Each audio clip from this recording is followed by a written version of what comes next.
Silakan duduk kembali. Shalom. Ada suka kita ya. Amin.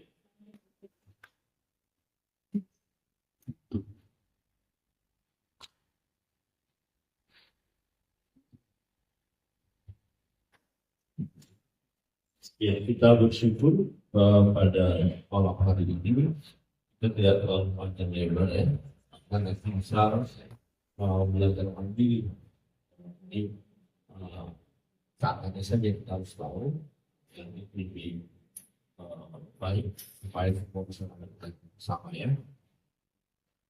Coba kita buka materi yang akan kita bahas khotbah minggu lalu. Terambil yang mana? Efesus pasal 6. Coba kita lihat ya.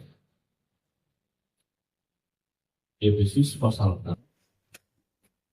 Nah, bisa dipelajari satu perikop ya. Satu perikop mulai dari ayat 10 sampai dengan ayat yang ke-20. Saya membaca ayat yang ke-10, Bapak Ibu Saudara, ayat 11. Ya. Efesus pasal yang ke-6. Perikopnya perutapan rohani. Akhirnya hendaklah kamu kuat di dalam Tuhan, di dalam kekuatan kuasanya.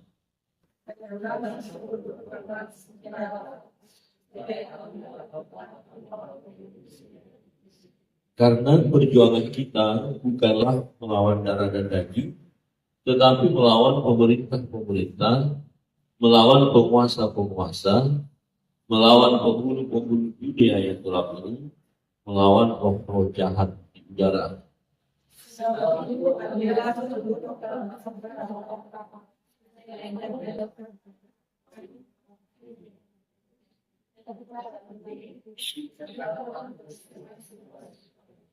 Jadi berdirilah tetap, berikan pinggangkan kebenaran, dan berbajulah keadilan.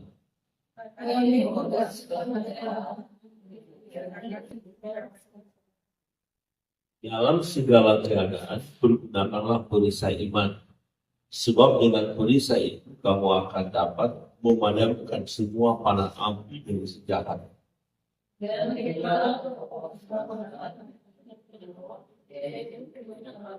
Dalam segala doa dan permohonan berdoalah setiap waktu dalam roh, dan berjaga-jagalah di dalam doamu.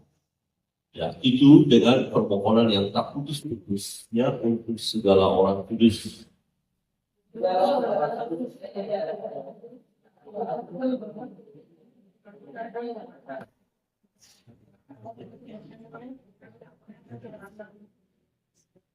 Bersama-sama. Yang melayani sebagai utusan yang dibicarakan, berdoalah supaya dengan keberanian aku menyatakannya sebagaimana seharusnya aku berbicara. Ya, demikian pembacaan firman. Saya mau sampaikan saja teknik atau cara kita belajar firman. Nah, mari Bu, silakan. Nanti Bapak Ibu Saudara, tolong dibaca berikut itu. Jangan hanya sekali. Baca lagi. Apa yang kita dapatkan? Baca lagi. Nah, waktu membaca, tidak usah kebut. Pelan saja. Nanti akan dapat sesuatu. Dan baca. Ya. Nah, waktu kita membaca, kemudian kita tahu apa maksud firman tulisan ini. Nah, misalnya kita lihat di ayat 13. Ayat 13. Kita mau baca bersama-sama ayat 13. 1, 2, 3. Sebab itu ambillah seluruh perlengkapan senjata Allah, supaya kamu dapat mengadakan perlawanan pada hari yang jahat itu, dan tetap berdiri sesudah kamu menyelesaikan segala sesuatu. Ada kata sebab itu. Apa? Sebab apa? Sebab itu. Lihat ayat di atas. Jadi ceritanya, narasinya kan ada di atas, kemudian tiba-tiba sebab itu. Sebab yang di atas itu. Nah, sebab itu apa? Sebabnya apa? Nah, ini kan sebab itu ambillah seluruh perlengkapan senjata. Mengapa kita mengambil perlengkapan senjata Allah? Ya, sebab itu. Sebab apa? Bapak Ibu? Ya, sebab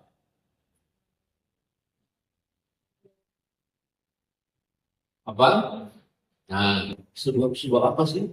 Boleh dibaca. Nah, jelas sekali ayat di atas ya. Kita berhadapan dengan musuh. Karena kita punya musuh. Siapa musuh kita? Iblis.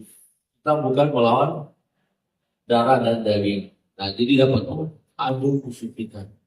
Karena kita punya musuh, maka apa? Sebab itu ambillah seluruh perlengkapan. Jadi kita harus punya senjata untuk melawan musuh itu. Nah, kalau kita sudah menggunakan senjata itu, kemudian kita hadapi musuh, tujuannya apa? Di ayat 13 kita bisa menemukan kata supaya. Jadi mengapa kita menggunakan perlengkapan senjata Allah? Supaya kamu dapat mengadakan perlawanan pada hari yang jahat itu dan tetap berdiri sesudah kamu menyelesaikan segala sesuatu. Jadi kita akan bisa selesaikan segala sesuatu. Dan supaya kita menang, supaya kita mampu melawan musuh itu, supaya kita yang bisa menyelesaikan dan tetap berdiri teguh. Nah, apa yang akan kita gunakan? Senjata apa? Nah, kemudian ayat 14 terusnya itu senjatanya. Jadi senjata-senjata itu, Bapak Ibu baca, oh saya harus menggunakan ini, saya harus menggunakan ini, saya. Jadi sebelum mengajarkan nanti, yakin dulu tentang perlengkapan itu dan Bapak Ibu Saudara sudah mengenakan itu. Amin. Jadi memang harus dipelajari, dibaca. Oh saya iman saya masih lemah ini kayaknya. Saya gampang goncang. Nah. Atau saya ikut topong keselamatannya belum mantap banget. Ternyata saya ragu-ragu. Iya kalau mati masuk surga apa enggak ya? Aduh, saya masih senjata saya nggak kuat ini. Ya, firman Allah sama sekali udah nggak tahu. Gimana? Apakah seperti itu? Maka terus kita benahi. Jadi bagian ini tadi saudara pelajari terus dan terus. Jadi ada musuh. Nah, dipelajari apa strategi musuh itu. Ya, kan? Kemudian serangan musuh itu kita seperti dikatakan dia panah terus. Ya, terus saudara akan diserahkan. Tidak secara kebetulan kita tiap pagi pembacaan kita sudah di kitab Ayub. Oh, saudara pelajari kitab Ayub luar biasa. Ya, Ayub itu saleh, ya, dia beriman, dia taat kepada Tuhan. Tapi orang yang seperti ini dipanah oleh ya iblis. Panah apa sih ya? Seperti ini.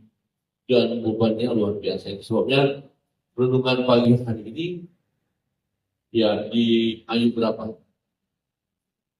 Anda membaca yang terjemahan? Ada ya? Pasal 7 apa itu? Keadaan pasal 7 itu bagaimana Ayub? Dan itu saya buat judulnya. Apa? Harus dibaca dan ya. Nah, boleh mengeluh. Tapi keluhan yang wajar ya. Coba lihat kiri kanan dan katakan boleh mengeluh. Nah, misalnya saudara sakit gigi, aduh sakit, boleh dong, memang sakit kan, tapi jangan ketika sakit gigi semua dimarahin orang satu. Boleh, tapi banyak aduh sakit. Jadi Ayub itu kalau kita salah kaprah bahaya dong. Dia sepertinya dia sudah mau bunuh diri itu, karena dia lebih baik mati aja. Kenapa dia sampai bicara begitu? Karena memang berat bebannya. Ya, bagaimana Bapak Ibu Saudara, beban Bapak Ibu berat? Sangat berat atau seperti mau mati rasanya atau biasa-biasa saja ya. Jadi kalau biasa-biasa saja keluhannya biasa lah, jangan terlalu bahaya gitu ya. Coba lihat kiri kanan dan katakan jangan lupa masalah gitu aja tuh kayak apa kayak dulu itu aja ya. Tapi kalau memang berat beban itu dan sebenarnya Tuhan itu gitu. Nah, boleh lah, nggak apa-apa asal jangan berbuat dosa, itu aja. Ya, nah serangan. Jadi ada musuh dan yang diserang ya kita. Nah, bagaimana kita menghadapinya? Nah, ini di dalam saudara pelajari nanti di satu kurikulum ini luar biasa. Saudara akan dapatkan sesuatu. Nah, itu pendahuluan saja. Nah, kemudian kita akan masuk nanti ke materinya. Semua ini ikutin khotbah hari Minggu, khotbah pagi atau ikut ya? Ikut semua ya? Ikut ya? Kalau nggak ikut bisa mengikuti YouTube video saya. Jadi kalau saya hari Minggu warga, oh nggak apa-apa, ada di YouTube, ya, dipelajari. Nah, setelah nanti usahakan Bapak Ibu Saudara yang akan mengajar di KP masing-masing sebelum 1 hari sebelum KP ini bagikan dulu ke anggota atau pelajari ya, biar nanti kita diskusinya menarik gitu. Jadi nggak susah kita yang memimpin, kalau semua nanti diam aja nggak kerja apa-apa, kita susah mulai kan. Nah, jadi bagian ini kita sedang belajar bagaimana tekniknya membawa suasana hidup. Ini tidak gampang. Oke, misalnya begini. Saya pun mengalami pukulan ketika saya tanya mau apa semua dia. Udah mulai saya pancing, diam semua. Nah, lama-lama saya bilang, udah kita tutup aja ya, doa Allah sudah. Senang kan berat, mau mulai dari mana? Nah, tapi inilah sedang kita belajar bagaimana membawa suasana. Saudara Bapak Ibu harus belajar. Tidak ada yang langsung hebat, enggak. Jadi belajar untuk itu. Nah, pertanyaan pertama, beri kesempatan ya, berkat apa yang saudara dapatkan setelah mengikuti khotbah ini. Nah, kalau tradisi ini kita biasakan, nanti akan melatih jemaat setiap minggu, dia akan mulai fokus sebenarnya. Jadi nanti pas tengah minggu, pas KPI itu ditanya. Jadi dia akan lebih menempel. Nah, kalau di kampus biasanya ya dosen mengajar kemudian karena minggu depan pertemuan dimulai dengan kuis atau ujian kecil. Nah, jadi mulai belajar. Nah, kira-kira seperti itu. Jadi tanyakan berkat apa? Yang pertama, yang kedua, nah siapakah sesungguhnya musuh kita? Kita mulai masuk ke materi. Ya. Nah, waktu mereka nanti mengikuti khotbah itu jelas ada di sana dan juga ada di dalam firman Tuhan. Maka pengajar-pengajar KPI itu nanti belajar itu gali terus, ya. Kemudian siapa sesungguhnya musuh kita? Jelas ya? Jawabannya ya, siapa? Iblis atau bukan melawan darah dan daging, bisa seperti itu ya. Nah, kemudian pertanyaan 3, apa strategi musuh itu? Ya, bagaimana musuh itu mengalahkan kita? Ada ayatnya kan? Apa? Di ayat berapa itu? Silakan. Yang sudah menentukan.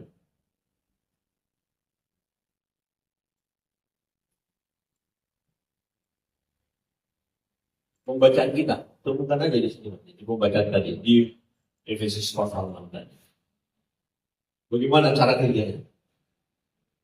Ya, kita menipu, dia tipu muslihat. Ya, dan memang dia adalah penipu, bapak segala dusta. Jadi dia tipu. Maka hati-hati kalau orang pura-pura baik, belum tentu baik, tapi bukan orangnya, tapi dia bisa dikendalikan oleh iblis itu. Jadi harus hati-hati, Bang ya. Jadi bagaimana strategi musuh itu? Dengan cara apa dia? Tipu muslihat, tipu. Ada ayatnya, ayat berapa tadi? Ya, yang 11 ya. Nah, nanti Bapak Ibu pegang, nanti yang akan mengajar jangan lupa itu. Oke. Nah, kemudian ini bisa dikembangkan. Tipu muslihatnya apa sih? Contoh tipuannya gimana? Nah, lemparkan nanti. Nah, coba salah satu di antara kita, coba sebut salah satu tipu muslihat iblis. Dalam hal apa? Ada yang bisa? Ya, Bu Moni. Ya, marah ya. Kamu marahnya kamu wajib marah. Boleh kok marah. Ya, kita ditipu dianggap nggak masalah kalau marah, padahal itu masalah. Tapi bagi kita nggak masalah ya. Apalagi dia menipu. Bagi kita nggak ada masalah, tapi semuanya tipuannya. Satu marah, ada lagi Bu Bayu.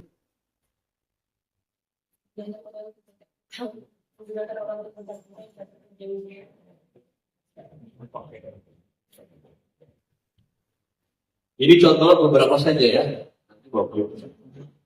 Nanti bisa menggunakan orang terdekat kita. Orang-orang terdekat kita mungkin bisa membuat kita jengkel. Terus setelah kita dibuat jengkel, respon kita apa? Marah. Ya balas saja katanya. Balas, boleh dong saya balas. Pernah nggak kita membalas ketika orang membuat kita jengkel? Pernah nggak membalas? Ayo, pernah? Atau selalu mengalah, selalu ya nggak apa-apa gitu, atau balik membalas? Pasti pernah balik membalas. Nah, waktu kita balik membalas, saya pikir itu masalah, wajar. Nah, kita ditipu. Itu tidak wajar. Jangan membalas kejahatan dengan kejahatan. Ya, jadi perlu perbendaharaan kita akan firman dan muncul kok itu. Bahwa kemudian ada lagi satu contoh lagi. Bu Pendeta. Waktu gimana nih waktu? Siapa waktu besok aja ke gereja. Besok saja nggak apa-apa. Nanti aja kalau mau tidur berdoa, ternyata tertidur. Nah itu waktu di waktu lagi. Ya, atau ya gampang cari alasan nanti. Nah, jadi pemikiran kita jadi kita nggak rasa bersalah, tapi sebenarnya sudah berdosa. Nah, kita kena tipu. Ya. Misalnya, ya ada misalnya juga bisa kakak adik ya. Kakak adik ketika kakak menyakiti hati adik tidak mau hubungi kakak sama sekali. Hingga rumahnya pun dia mau. Dan merasa tindakannya benar. Ada yang gitu ya. Di sini kan ada. Ya, di mana-mana ada ya. Kakak sendiri nggak mau adiknya nggak mau, karena dia kakaknya mau kayak gitu. Jadi dia sakit hati dan merasa berhak untuk sakit hati. Nah itu tipuan iblis. Jadi harusnya ya mengakui loh, mengakui. Oke, itu nanti dikembangkan. Berharap bisa menangkap. Bisa ya? Karena nanti di lapangan Bapak Ibu loh ya, jalankan semua loh ya. Jadi kalau di sini boleh kita diskusi, tapi kalau di depan nanti ya cuma yang diajak diskusi ya. Oke, strateginya musuh itu kita udah dapat, tipu muslihat. Nanti Bapak Ibu Saudara angkat aja tipu-tipuan muslihat, tipu muslihat ini apa saja. Ya. Banyak sekali. Nah kemudian berikut. Nomor 4, apakah kita dapat menang menghadapi musuh kita ini? Bisa nggak? Nah, ada dua jawaban ya. Bisa dan tidak ya. Bisa kalau bersama Yesus dan mengenakan perlengkapan tadi. Kita kan mau perang ini. Jangan pernah berperang tanpa persiapan. Kita akan diporak-porandakan. Ya. Ada amin? Siap ya? Kita kan pasukan ini. Kita siap berperang ini. Ya. Jadi, apakah kita dapat menang terhadap musuh kita? Karena sebagai anak-anak Tuhan yang sudah belajar tentang peperangan ini, peperangan rohani ini, kita harus berani berkata pasti.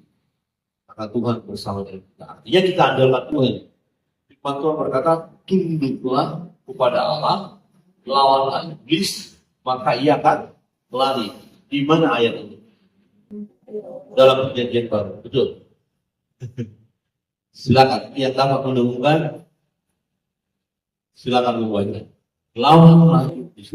Siapa kita lawan iblis? Lawan iblis, maka dia akan lari. Yakobus, ya banyak buat.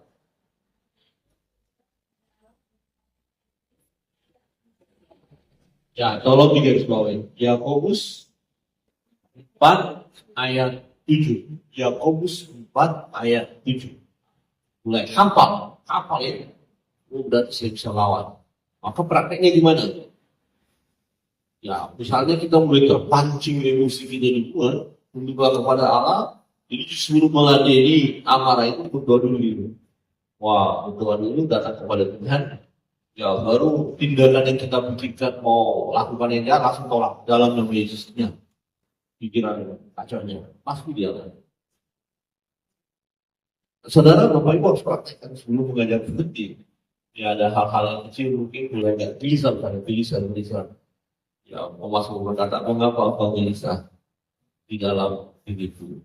Ya, mengapa engkau tertekan, hai jiwaku? Siapa di antara kita di sini yang nggak pernah tertekan? Coba lihat wajahnya kiri kanan. Dan katakan sepertinya wajah tertekan. Jangan-jangan sekarang aja wajahnya tertekan nggak pasti senyum sama sekali. Gas. Tegang banget sih. Kayak wajah tertekan. Bagaimana Ibu Yus? Tertekan Bu? Tidak ya? Cuma agak tegang ya? Belajar ini Pak Pendeta tetap banget belajar ini berat. Enggak berat. Dibawa santai saja. Ada amin? Harus benar ya. PR. Oh banyak PR apa PR? PNS. PR. Oh banyak PR ya. Abaikan saja. Ya lakukan yang sebisanya, jangan terlalu paksa ya. Oke. Berikut, sudah tahu ya, itu dari nanti dikembangkan saja waktu membaca mengakhiri itu nanti. Tulis saja. Ya, kembangkan terus ya. Kemudian bagaimana cara kita untuk melawan musuh kita? Hadapi.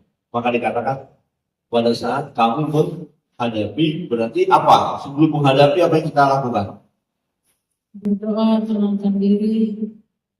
Nah, itu bla bla bla tadi itu apa namanya? Doa ambil dari ayat ini, dari pembacaan kita. Sebelum berperang apa? Kenakan perlengkapan. Nah, sekarang perlengkapan yang pertama apa? Ada di situ. Nah, ikat pinggang kebenaran. Artinya apa? Yang kita harus hidup benar ya.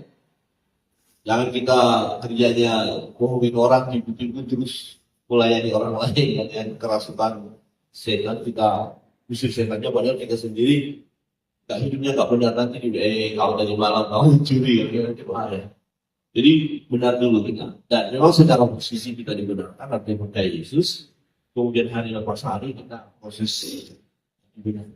Jadi ada pertobatan hari lepas hari. Percayalah kita akan berubah. Ya, ikat pinggang kebenaran. Terus apa lagi? Yang kedua, tidak berdiri tegak di posisi. Tidak perlengkapan. Jadi apa yang dikenakan? Baju girang, jadi pakaian. Yang berdiri tegak itu posisi kita. Tapi yang dikenakan dulu apa? Ikat pinggang kebenaran, baju girang. Kalau baju girang itu orang berperang ini. Baju girangnya apa? Keadilan. Jadi bersikap adil. Setelah baju girang apa? Kasut berkasutkan kerelaan untuk. Jadi berbicara tindakan kita melangkah kemana? Ya, memberikan Injil atau yang terkait melayani. Jadi kita harus siap melayani. Dia telah melayani, maka kita akan benar. Karena kesaksian kita yang mengalahkan musuh. Dan kesaksian kita sebagai anak Tuhan ya. Berkasutkan kerelaan memberikan Injil. Nah, intinya siap melayani. Nanti jemaat, Bapak Ibu arahkan terima pelayanan ini, gak ada istilah jemaat biasa. Ya, tapi ada yang berkata saya belum layak melayani karena masih hidup dalam dosa. Nah, bimbing selesaikan dosa itu. Misalnya, pernikahan saya belum diputuskan. Nah, dorong supaya diteguhkan pernikahan. Itu maksudnya, dorong. Di mana dia merasa gak layak. Ya, Bapak Ibu sudah bisa melayani ya. Jangan ragu-ragu. Oke, setelah berkasutkan kerelaan memberitakan Injil, apa lagi? Perisai iman. Perisai itu gambarnya tameng ya. Jadi berperang katanya. Jadi harus memiliki iman. Nah, bagaimana supaya kita memiliki iman? Semakin iman kita kuat, kokoh. Di mana ayatnya yang berkata iman timbul dari pendengaran akan, ya, silakan dicari.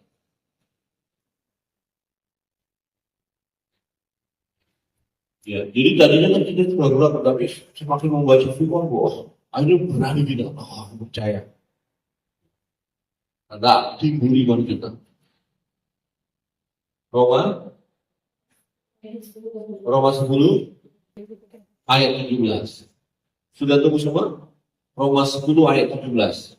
Kalau sudah menemukan bersama-sama dibaca. 1, 2, 3.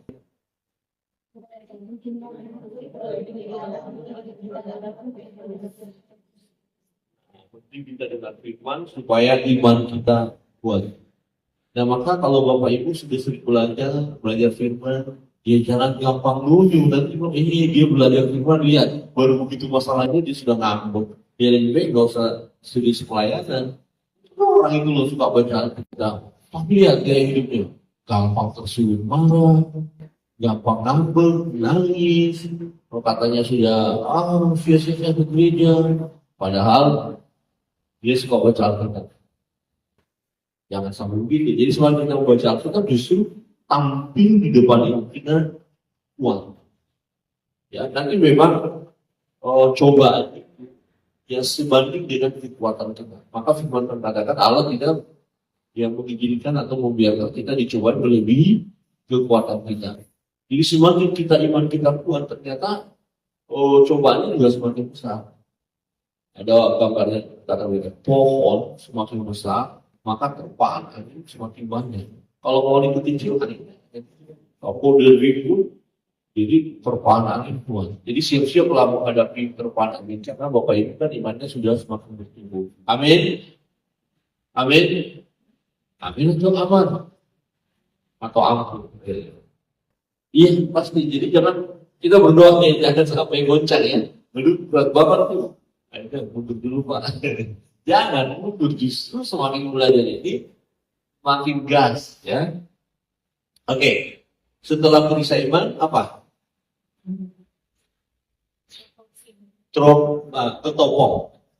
Ketopong itu helm itu baju itu peperangan. Kalau orang Romawi itu dipakai itu dari bagian besi ya.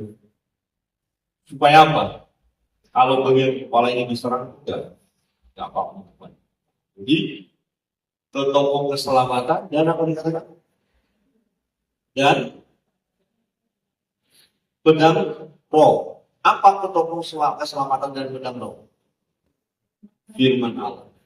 Kan itu kan satu kalimat. Sedangkan ketopong keselamatan dan pedang roh yaitu firman. Jadi firman itu adalah ketopong keselamatan kita.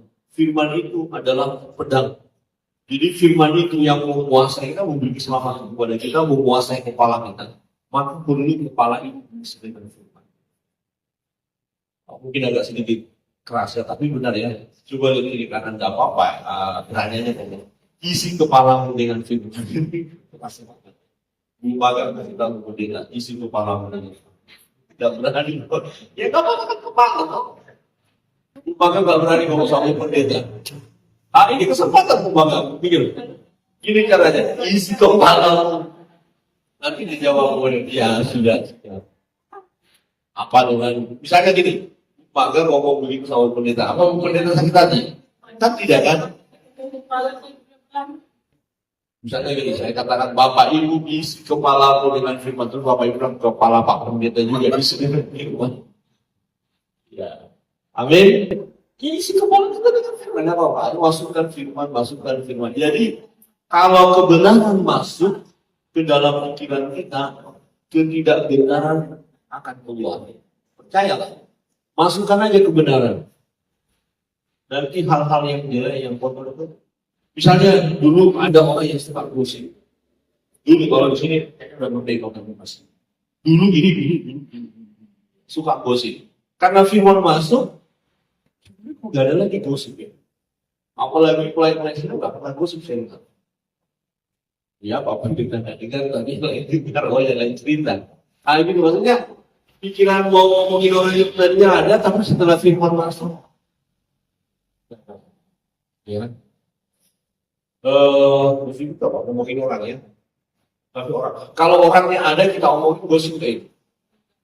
Ya, maka kalau mau ngomongin orang panggil dulu orangnya.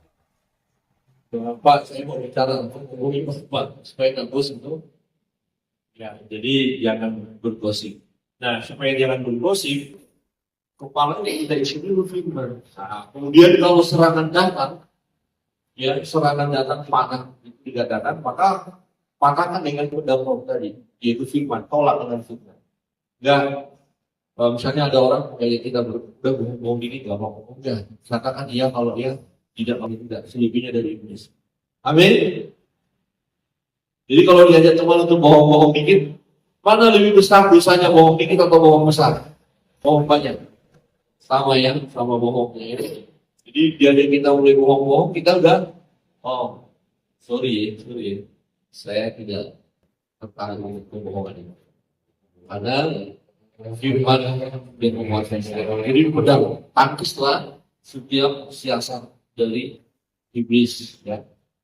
Oke. Pedang terus apa lagi? Terakhir ya. Doa. Berdoalah ke yang besar. Ya. Nah, Yesus mengingatkan murid-murid di taman Getsemani.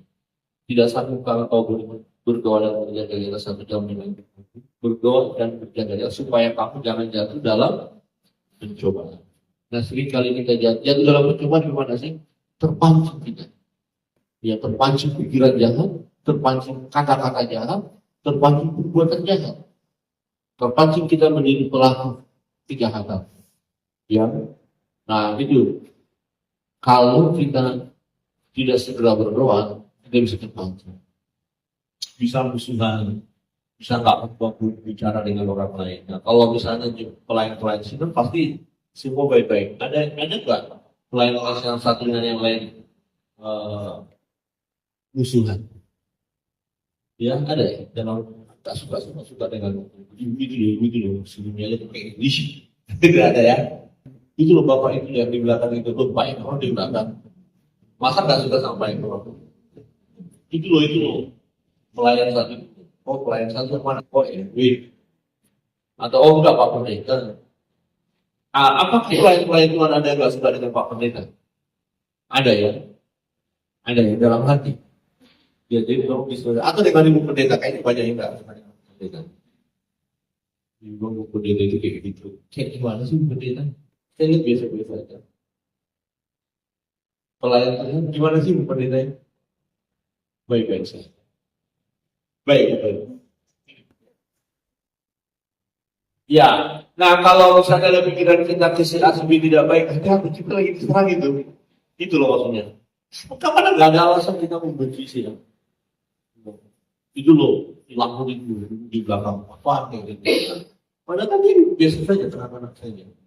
Kita terus ngomongin dia. Nah, itu hati-hati. Semua kita. Ya. Begitu ya. Mobil. Jadi dipancing. Nah, itu loh. Oh, hidupnya kayak gitu kok udah jadi sosok pelayan. Hati-hati. Jangan dimaukan ya. Semua kita ya atau berkata Pak Eko soal bro, rumahnya cuma apa pelayan. Santai-santai juga nggak ada gaji. Hanya lelah saja, bawa anak lagi. Nah, itu suara-suara melemah. Nah, maka tolak dengan firman tidak. Firman Tuhan berkata, jadi lelah kita di dalam Tuhan tidak ada yang sia-sia. Gimana ayatnya? 1 Korintus 15 ayat 58. Oke, kita baca bersama. Silakan dibuka. 1 Korintus 15 ayat 58.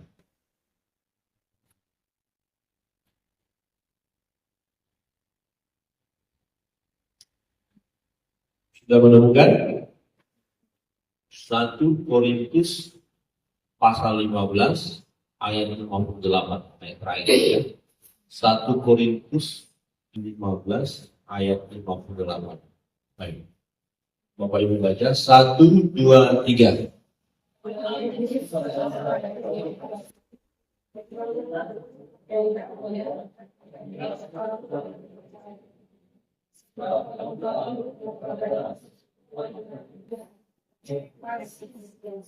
Ya, jadi payah tidak sia-sia. Ya, diperhitungkan Tuhan. Jadi berdirilah itu kamu ya. Itu satu sifat darah otak jangan goyang, jangan goncang. Nah, ketika kita siap berperang, berdiri dulu, jangan hanya berdiri. Kerahkan perlengkapan tadi. Ya, pertama apa tadi? Ikat pinggang, kebenaran. Terus baju, jiran, keadilan. Terus kasut, kerelaan, memberitakan Injil. Terus perisai, iman. Terus ketoprak, keselamatan dan pedang roh, yaitu firman Allah. Terakhir doa. Wah, udah hafal semua kan? Oke. Nah, setelah nanti hal itu didiskusikan, yang keenam, apakah saudara sudah siap menghadapi ya serangan musuh yang digambarkan sebagai api panas jahat? Nah, ini karena kita sudah mempersiapkan diri dari pelajaran itu, kita harus menghadapi kata siap. Ya, kami bekali dulu. Ya, siap. Nah, itu tadi. Nah, apakah saudara mau membagikan kebenaran ini kepada orang lain ya? Mau. Terakhir selalu penekanannya kita mempraktekkannya, kita mau bagikan, jangan kebenaran itu untuk diri kita sendiri, tapi bagikanlah kepada yang lain. Kiranya ini materi kita. Silakan Bapak Ibu belajar. Jadi memang waktu mau membawa renungan itu atau diskusi itu, Bapak Ibu harus mempersiapkan diri ya, punya bahan di modal ini, film ulang.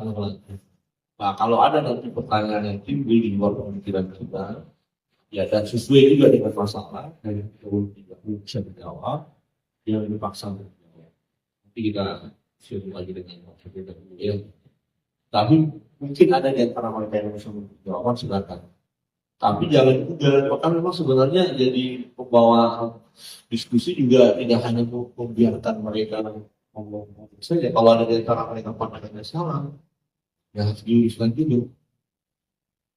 Nah, berarti kita harus benar-benar belajar loh ya. Tapi nanti diulang ini ditafsirkan lagi sama, harus ke sana. Oh betul, bukan itu maksudnya. Jadi arahkan. Kira-kira demikian ya. Tinggal Bapak Ibu bisa belajar. Nah, ini pelajaran kita, kemudian acara berikut kita akan masuk di sisi berikut. Nanti Ibu Pendeta yang kita